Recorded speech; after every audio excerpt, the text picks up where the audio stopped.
Hi friend, this is Dr. Apoor Mehra and today's video is going to talk about the last 14 days, exactly 14 days for your NEET exam.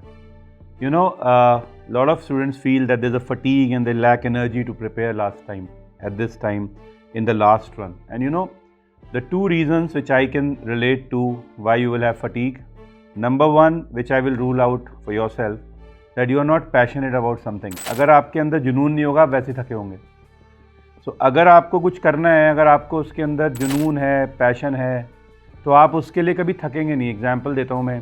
Supposedly you as a child wanted an ice cream and you want to have an ice cream, फिर आपको नींद नहीं आती, फिर आप कहीं पे भी भाग के जाएंगे, आइसक्रीम खरीदेंगे.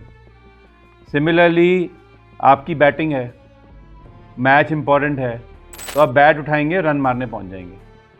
सिमिलरली एक लड़की को आप बहुत टाइम से पीछे पड़े हुए थे और उसने आपको डेट पे बुलाया, इससे कोई फ़र्क नहीं पड़ता, आप पहुंच जाएंगे. सो यहाँ पैशन है, तो यहाँ क्लियर है जी कि passion is there. Means all of us are doctors. हम डॉक्टर्स बने हैं अपनी मर्ज़ी से. Let's accept it now. ये अब समय चला गया कि 12th क्लास में मेरे को बोल दिया गया it's hard now. Let's accept अपनी मर्ज़ी से बने और हम आगे बढ़ना चाहते हैं. सो पैशन की कमी नहीं है हम में से किसी के अंदर. सो फटीग के कारण द फर्स्ट इज़ दैट आपको ज़बरदस्ती बोला है कुछ करने को, तो वो तो है नहीं. This is by will that you are choosing. Second problem is that you are not working hard towards it. Why? Because आप इसको अपना एक काम समझ रहे हैं जो आपने इस टाइम पे काम करके डेस्टिनेशन को पहुंचना है. You have to understand why you get fatigued is when you keep on thinking about the results. इस समय सब ये सोच रहे हैं कि मेरा क्या रैंक आएगा. भाई ये तो हो ही नहीं सकता ना. How can you decide that? Rank तो आज बाद में आएगा, पहले एग्ज़ाम होगा. एग्ज़ाम करने के लिए आपको पहले एग्ज़ाम तक पहुंचना पड़ेगा. You know, so the point here is fatigue तब कम होगा when you focus on the path rather than the destination. And कितना सुंदर बोला गया गीता में, कर्म कर, फल की इच्छा मत कर. This is the time to focus on your path, not on the destination.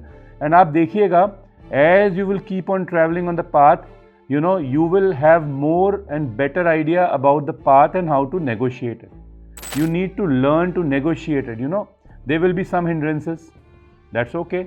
That hindrance can slow you down but cannot break you, cannot stop you. तो इस समय important क्या है?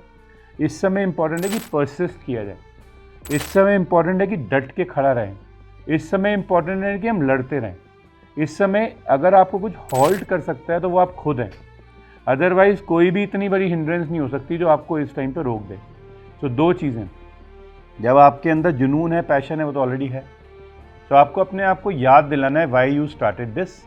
मतलब क्या आप ये एक्सपेक्ट कर रहे थे कि जब एग्ज़ाम आएगा they will not be last 14 days? हो तो आपको पता ही है ना होंगे. मतलब अब आपको पता ही है कि a good start is half finish, but then the half finish भी तो बची है अभी. आप इतना अच्छा कर रहे हैं, आप अगर अपनी किताबों के साथ हैं इस टाइम पे, बिकॉज मेजॉरिटी लोग अब रोज़ किताबें छोड़ना शुरू कर देंगे. आपको उनमें से नहीं होना. You have to stay with your books, you have to stay with your notes, you have to stay with yourself, you have to stay with the right kind of people to actually pursue the right path which you chose for your passion. And please for one time forget about the results and destination. वो आपका अच्छा तभी होगा जब आपकी journey ठीक होगी, because आपका पर्पस, आपका पैशन बड़ा है. Thank you very much.